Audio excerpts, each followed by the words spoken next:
Bismillahirrahmanirrahim. Bismillahirrahmanirrahim. Faslun. Ari ieu eta hiji pasal. Yahrumu haram. Naon ar-riba. Akad riba.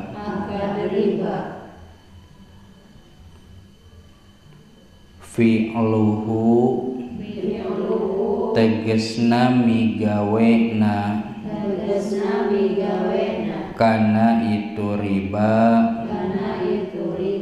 Wa akluhu sareng ngadaharna itu riba. Wa akhduhu sareng nyokotna itu riba. Wa kitabatuhu sareng nuliskeunana kana itu riba. Wa syahadatuhu sareng nyaksianana kana itu riba. Wa hailatuhu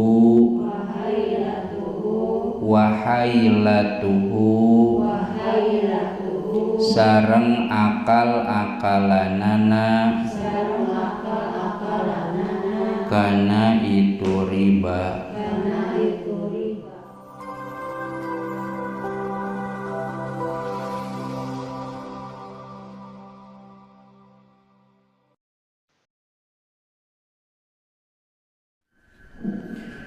A'udzu billahi minasyaitonir rajim. Bismillahirrahmanirrahim. Alhamdulillahi rabbil alamin. Wassalatu wassalamu ala asyrafil anbiya'i wal mursalin Sayyidina Muhammadin wa ala alihi wa sahbihi ajma'in, amma ba'du.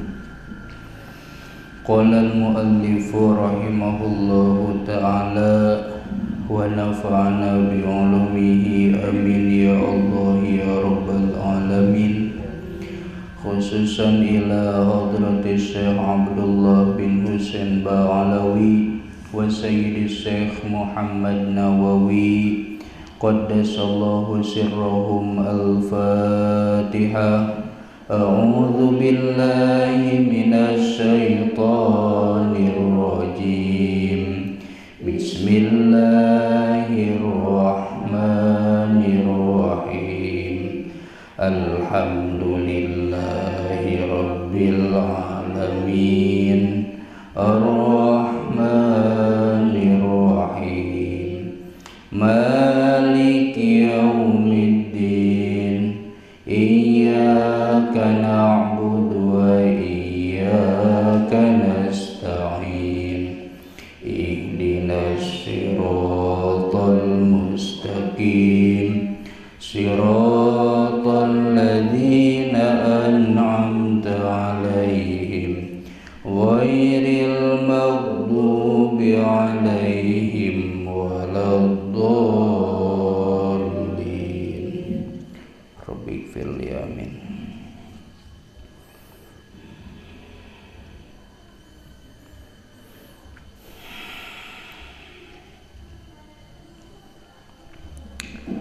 Anjana kitab Sulamut Taufiq.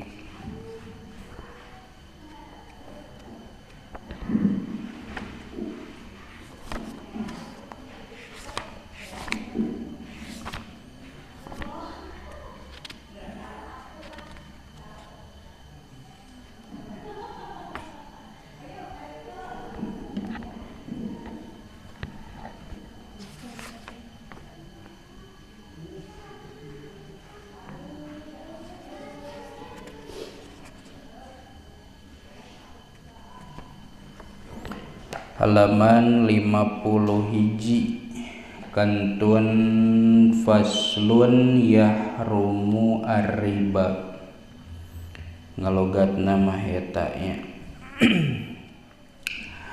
Bismillahirrahmanirrahim. Bismillahirrahmanirrahim. Faslun ari ieu eta hiji pasal. Yahrumu haram. Naon ar-riba. Akad riba.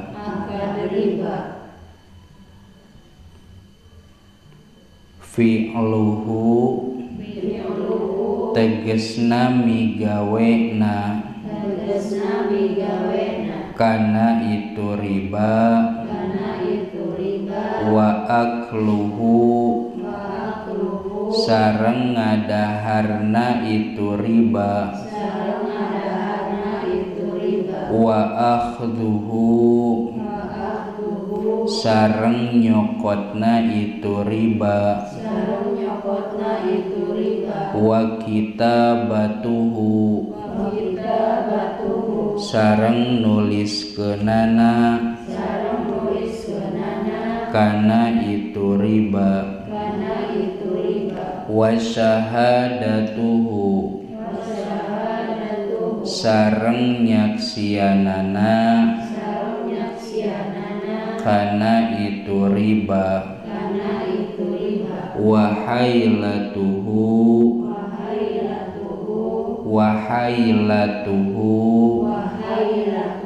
sareng akal-akalanana kana itu riba. Wa huwa ataselanya. Halaman 37 pasal barang riba.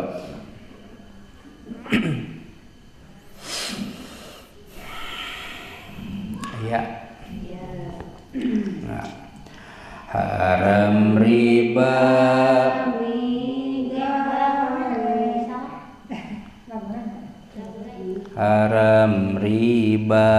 migawe jeung ngadaharna lagam kolot ya. Haram riba migawe jeung ngadaharna nyokot nulis nyaksian jeung ngahelana. Barang riba dibagi tilu bagian. Hiji emas, dua perak, tilu dahareun. Jadi riba ditukerkeun ka baturna. Mun teu kontan jeung teu tampan tinam. Enakeunana mah ngangena nya tinampana. Atawa silih leuwihan teu sami. Nanakeran jeung timbangan teu gemi. Kajaba mun tuker ka sanes jinisna. Emas ka perak kenging teu samina. Hukum riba dosa gede ka opatna. tina musyrik maehan zinah ribana migawena ngadaharna jeung nyokotna nuliskeun nyaksianna rekahanana kitu dawuh Gusti Allah dina Quran rejeng dawuh hadis Nabi sahih pisan haram ngajual nu can seren sumeren tinu ngajual ti heula acan seren hadis rawi Hakim bin Hizam nyaurkeun ulah ngajual nu can ijab qabulan jeung haram ngajual daging kana hayawan rejeng anjukeun tagihan dihutangkeun haram mangjualkeun barang anu batur lain wakil teu izin lain pengatur haram jual beli jalma can mukallaf angin geus hideng eta nu can mukallaf tideng dina hargaan jual beli tur pangaji eta jual beli haram ngajual anu henteu katembong hadis Muslim ngalarang nu can katembong haram ngajual nu taya manfaatna manfaat ditiliku hukum syarana haram ngajual anu henteu pibisaeun kana masrah keunu ngajual apeseun haram jual beli teu seren sumeren sabab tanda ridho ku seren sumeren haram ngajual nu henteu dipimilik barang batur tawataya nu ngamili haram ngajual nu henteu ditangtukeun najan geus katembong dina nu pilihan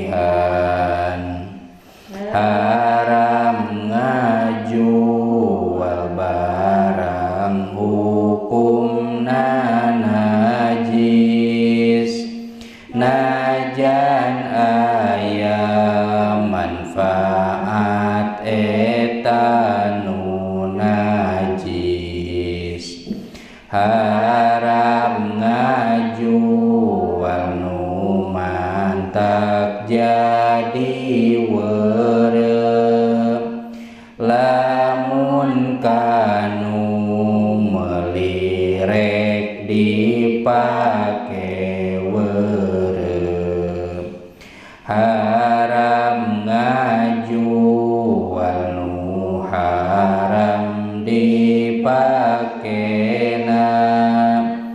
hartana barang nu haram hukumna haram ngajual nu halal anu suci kajalma nu rek migawe nu dibenci haram ngajual barang anu cacadna kacacadan tetembong kanu melina terselanya tirkah mayit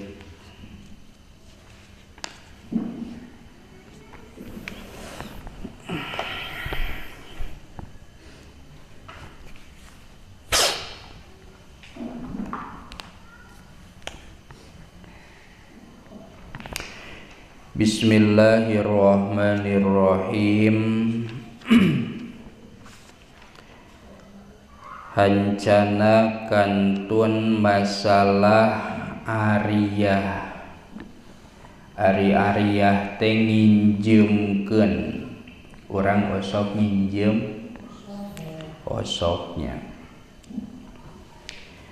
Wa arkanul ariyati arbaatun. Ieu mah kantun nyamikeun we jeung pagawean urang bahwa rukun nginjemkeun teh aya 4 hiji mu'irun anu nginjemkeun wa musta'irun nu kadua anu nginjemna wa mu'arun sareng katilu barang anu diinjemna wasigotun jeung kaopat aya bahasa aya nu nginjem aya nu diinjem aya nu diinjemkeun aya bahasa nginjem senalah geus pasti duaan ya kop nu nginjemna aya nu nginjemkeun aya nu diinjemna aya senal bahasana oge aya nginjem sendal kop tah beres sakitu nginjemkeun mah nya kunaon atuh di dieu make kudu dicaritakeun rukun ariyah teh aya 4 sabab lamun henteu kitu sanajan urang maksudna nginjem bisa jadi doraka.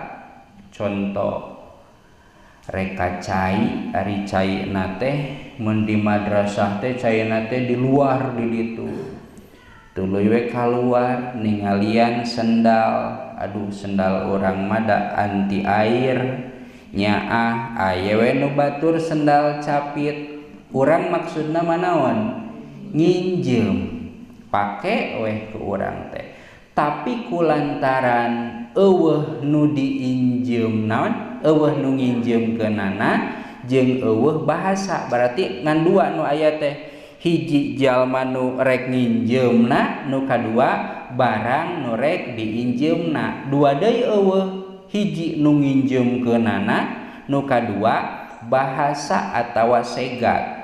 Tah maka lamun kitu pindah ngaranna teh lain nginjem tapi gosob alias gasab.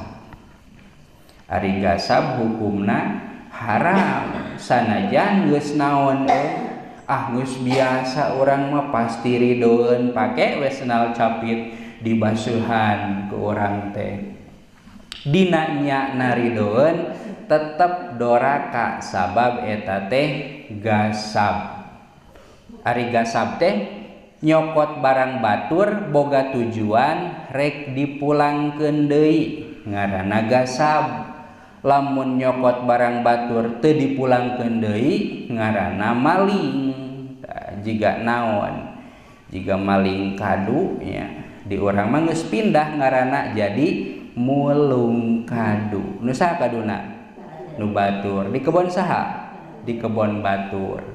Cik lamun nu bogana aya ku urang dicokot ridueun moal. Tah eta teh nyokot barang batur hukumna haram. Geus biasa kajeun teh geus biasa hukumah teu mantakrobah. Kajaba mun datangan nu bogana tadi aya kadu lan aya di piwarang mah benten cerita nya ari di piwarang. Ari eta mah halal nya ari di piwarang mah bujeng-bujeng mulung ngala oge bebas. Bisi hayang cengek mah tuh di sawah nya tah tinggal ala we sabab geus aya bahasa ngaranna mere ngan henteu secara langsung. Aya opatnya, hiji anu nginjeumna, dua nu diinjeumna, tilu nu diinjeumkeunana, nu kaopat bahasa. Beres masalah nginjeumkeun.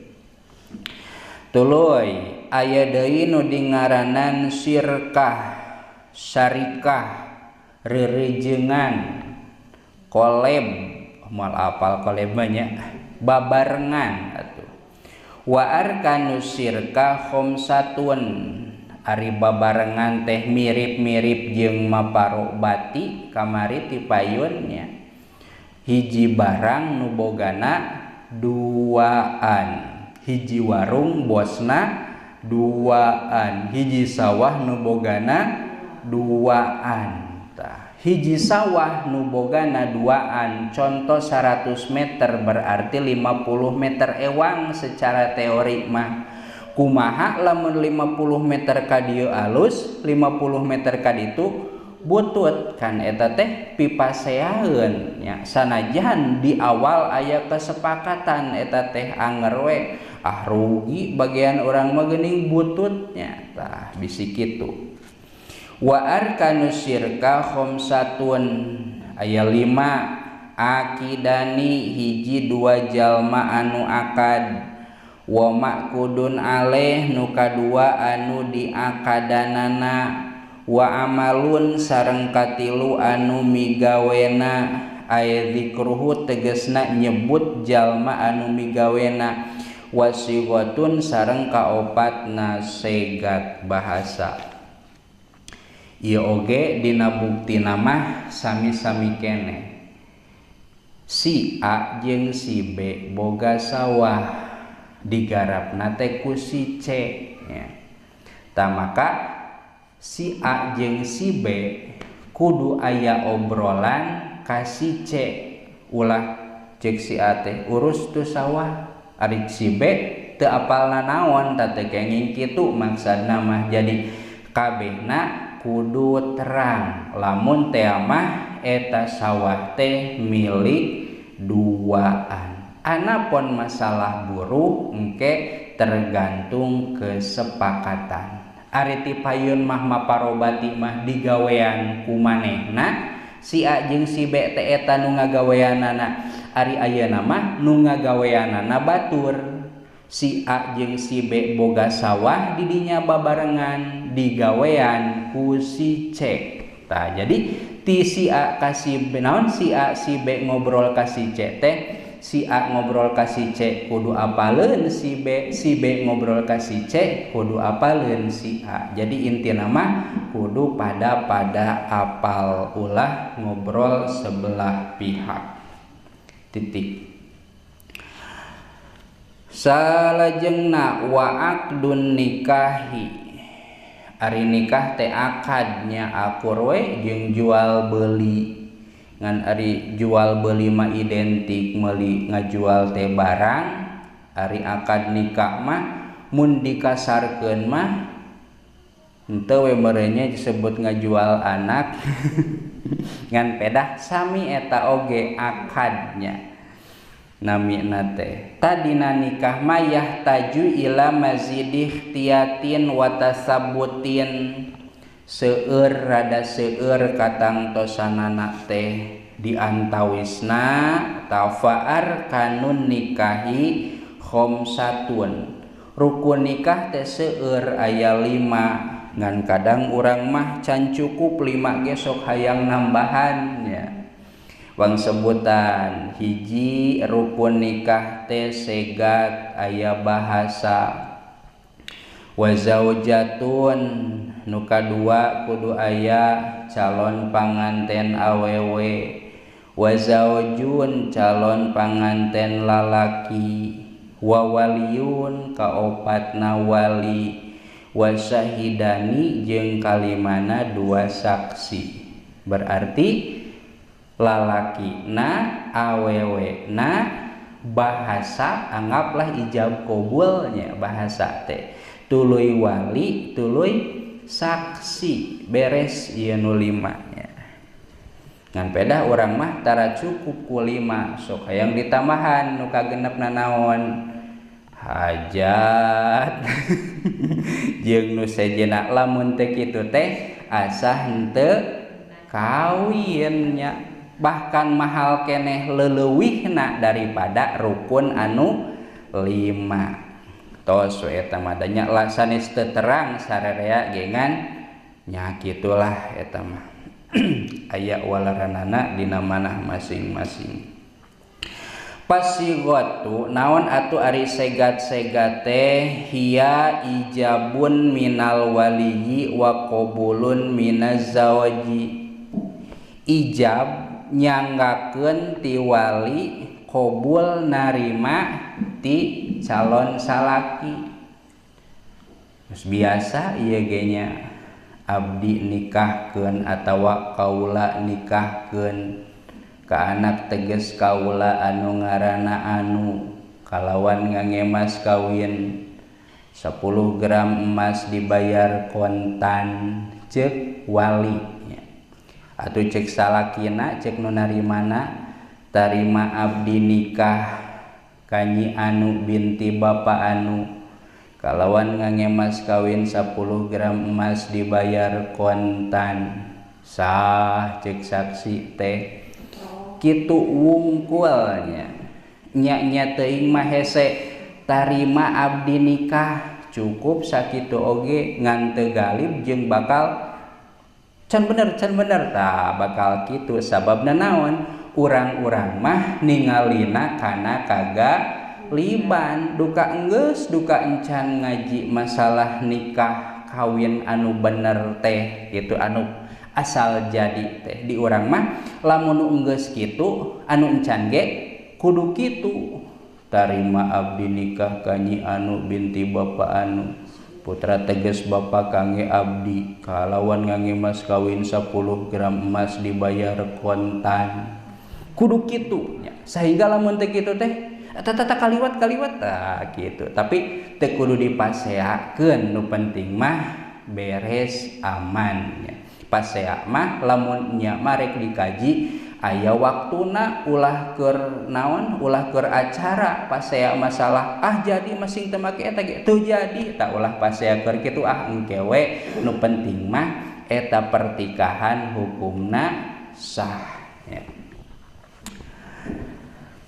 Wa yustaratu bi zaujati salah satu surutin disyaratkeun panganten awewe na teh aya 3 syarat di panganten awewe teh aya syaratannya. Hiji al-hilu kudu halal, nurek dikawinkeun teh statusna kudu halal dikawinkeun. Aya kitu nu haram dikawinkeun, aya lamun awewe nurek dikawinkeunana masih keneh boga salaki atawa geus cerengan masih keneh di jero iddah. Eta mah haram dikawinkeunana ge. Mantak sok ditanya oge nih, neng nikah nu kasabaraha kalina nemean tah sok kitu eta teh keur naon lain heureuy teuing ditanya tehnya, tapi keur mastikeun da ari naon mah naon ngaranna teh anu ngawinkeun teh di dieu amil naib tah pertanggungjawabanana ageung. Nu kahiji kudu nu dikawinkeun teh bener-bener halal, ca naon teu aya pakuat pakait kaditu kadieu. Wa ta'yinu nu kadua nu dikawinkeun teh tangtu, berarti ieu gambaran wali na teh boga anak awewe na teh 2 atawa leuwih teu dihadirkeun. Bapa nikahkeun atawa kaula nikahkeun ka putri teges kaula teu disebut arana teh, sedangkeun anakna aya sabaraha? Aya 2 atawa aya 3, tah eta oge sami teu jadi sabab teu tangtu. Nu mana nu rek dikawinkeun teh mantap keur nangtukeunana wali nalika keur ijab teh sok disebut ngaranna. Bapak nikahkeun di dieu teh sok naon nikahkeun teh sok bapak, sok kaula, sok abdi. Bapak nikahkeun atawa kaula nikahkeun ka putri teges kaula anu namina neng anu disebutkeun jeung ngaran-ngaranna. Kadang mah kan bapana poho deui kana ngaran budak teh saha. Tah kudu disebutkeun supaya naon eta teh supaya tangtu. Bahkan wal khuluwu min nikahin wa iddatin, tadi dia mah didamel nomor katilu eta istri nu rek dikawinkeun teh kosong tina boga salaki jeung kosong tina iddah lamun teh mah pernah kawin. Wa fi zawaji tanu bieu syarat di panganten awewe nya aya 3. Ayeuna di panganten lalaki syaratna teh khamsatu surutin aya 5 nya. Mana nu 5 teh al-hilu kahiji halal nya halal teh bisa kawin nya.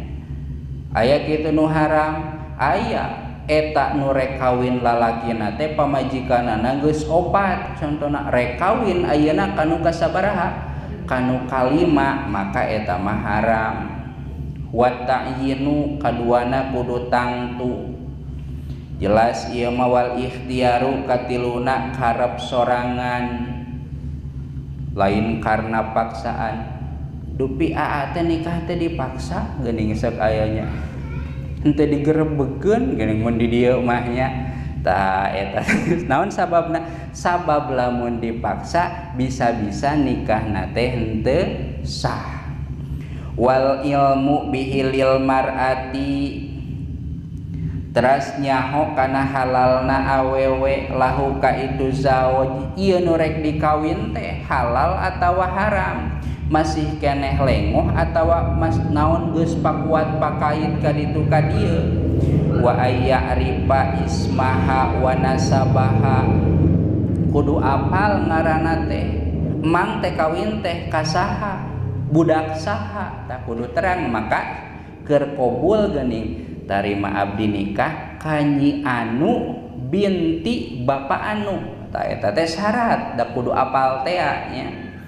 Kudu apal ngaranna saha bapana saha ulah apal teh ka budakna we wungkul ari ka kolotna teu apal au ainaha atawa kana zatna itu mar'ah nu mana awewe teh mantak sok ditanya larasna ieu pi bojoeun teh cobi tingali bisi sanes tah eta teh emang bakating ku kudu naon kudu terang. Sanajan moal mungkin aya nu nukeurkeun ya di urang mah moal mungkin. Selain ieu moal ngan pedah eta teh kudu terang. Salit deui. Wa fil wali disyaratkeun bagian wali aya nama berarti wali teh jalma anu nikahkeun bisa kolot mun aya keneh bisa lain wali teh. Naon syaratna ikhtiarun ngawinkeun teh karep sorangan lain dipaksa batur geuwat budak teh gara kawinkeun tah lain kitu. Tapi nu dimaksud maksa teh lain berarti jika contoh bieu da contoh bieu mah lain maksa eta mah nitahnya. Ari maksa mah hiji bahasa anu ngancam lamun henteu teh bakal ruksak awak atawa ruksak harta. Kawinkeun sia budak lamun henteu dipecat maneh tah sapertikeun kitu eta kan maksa nya. Beda moal aya nya di palemuran. Wa faqdu maniin nu kadua wali teh kudu eueuh nu nyegah sapertikeun mana wa huwa kufrun walina kufur kafir teu bisa ngawinkeun anak anu Islam wa piskun pasek eueuh pasek mangkaning ciri na jalma pasek teh diantarana sirahna tara make tutup naon we tutup nama eta teh diantarana bintik-bintik kapasekan. Wasiban budak keneh walina teh eueuh naon kolotna teh geus maot ngan aya walina teh ngan kabeneran budak keneh teu sahnya. Warikun jeung abid eueuh abidna ge wajununun gelo nya mutbakun anu langgeng kolotna gelo mikiran biaya teu sah ngawinkeunana eung gelo teh naon plin plan ya rek mayeng sabenerna mah maksud mayeng teh naon gelo henteu eta ge masih kena disebut naon disebut mayeng bisi kumaha bisi pas ijab kaparengan gelo kan teu sah kawinna eta dina syarat jadi wali. Wa fi syahidaini syarat saksi ya. Saksi teh mah di naon saksi ulahnya. Wa fi syahidaini teangan saksi teh ayakuna ahliyaini li syahadati ahli boga kapasitas pikeun nyaksian ulah kusaha wae saksi teh kan di urang mah kadang saksi teh nuturkeun naon nuturkeun sah can ge dijawab ku saksi ceuk nu lobaan teh sah tah sapertikeun kitu kedah ahli wa ayasma'a al aqda saksi teh kudu nguping kudu ngadenge kanu keur akad ulah malaweung we ningali naon ningali leungeun anu keur akad ngadeg-degnya ari obrolanana teu di Bandungan teu kenging kira-kira ragu mah sah encan lamun teh mah bener-bener saksi anu dipenta sah jeung henteu nya. Sanajan nu ngesahkeun mah lain saksi tapi saha nu ngawinkeun rek amil atawa naib eta nu boga kapasitas ngesahkeun tapi di urang mah budayana nu ngesahkeun teh saha saksi akeun we nya ulah dipaseaan mana afada dzalika al mudabigi kitu dina masalah saksi mah jadi saksi mah hiji bisa nyaksian nu kadua naon naon tadi teh ngupingkeun kana obrolan lamun ku Arab mah daterehnya ankah tuka wa zawajtuka binti ya, linapsika mun ek make mahar bi mahri khamsina giroman minadzahab halan Kubil tu nikahaha bimahril mazkuri halan ngan lamun ku bahasa Sunda kudu jelas nya, bahasana kudu jelas, ulah naon ulah uga ege binti bapak tah ulah kigituan kudu diulangi deui supaya naon, supaya jelas. Maksud jelas teh supaya ka kuping kusaha, ku saksi da ari memerememan mah moal ka kuping ku saksi ngan ka kupingna teh halan sok dilalu naon sok dilagukeun atawa lamun di urang mah basa Sunda mah kontan tah kakara ditarikeun pas palebah eta nama mimitina mah sok uga euge nya sababna naon, sababna hiji teu biasa ngucapkeun lapad eta teh sanajan ngapalkeun sapeupeting ge da pas isukna mah anger eta teh ari ngadegdeg mah sok poho deui nya. Tah eta dina masalah pertikahan. Jadi pertikahan mah rukunna mah aya 5 ngantina masing-masing anu 5 teh ngabogaan syarat masing-masing. Jadi ulah sagawayah nyieun saksi, ulah sagawayah nyieun wali nya. Sanajan wali nu pangheula-heulana bisa jadi wali teh bapakna kituna oge lamun memenuhi syarat. Titik. Paslun yahrumur riba. Leres teh jam teh eta jam sabaraha? 7 menit deui. 7 menit deui. Saya nu adannya Paslun salit deui atuh. Pilman hiyati minal buyu'i. Saur ti payun Allah ngahalalkeun kana jual beli, ngaharamkeun kana riba. Riba hiji bahasa anu urang mah sabenerna naon sih ari riba teh. Kadang mah urang ge teu naon teu apal naon ari nu ngaran riba teh. Da riba-riba di urang mah jiga nu motor mawa purupuk riba ya. Atawa jelema mangwal asbes tah riba. Naon atuh riba teh di dieu dibahasakeun yahrumu riba. Allah ngaharamkeun kana riba. Naon ari riba teh huwa akbarul kabairi ba'da zina wa zina ba'dal qatli wal qatlu ba'da syirki billah. Fa akbarul kabair asyirku tsummal qatlu tsumma zina. Jadi ari riba teh peringkat kaopat tina dosa-dosa gede. Aya peringkatan dosa oge. Hiji dosa gede teh musyrik. Musyrik teh menyekutukan Tuhan, ngarijengkeun Allah. Ka Allah percaya kana batu ali oge, percaya ka Allah aya, naon percaya ka tanah kuburan oge, percaya ka Allah, percaya kana gemuk oge, percaya.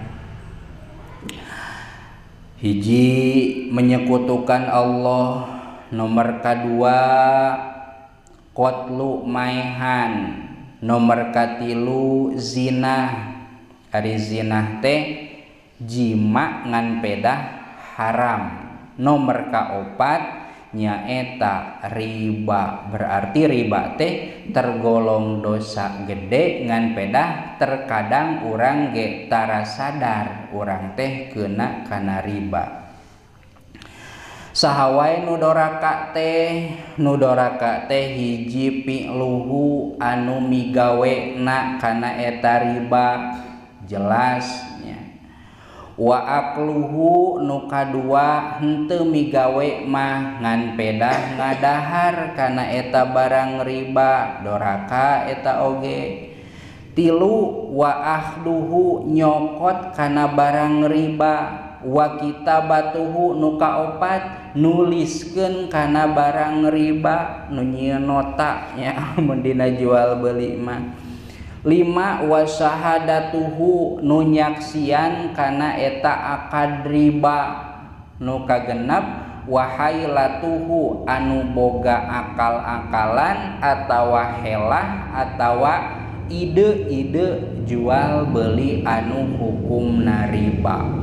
Ta eta teh kabeh oge bakal disiksa alias doraka sabab haram.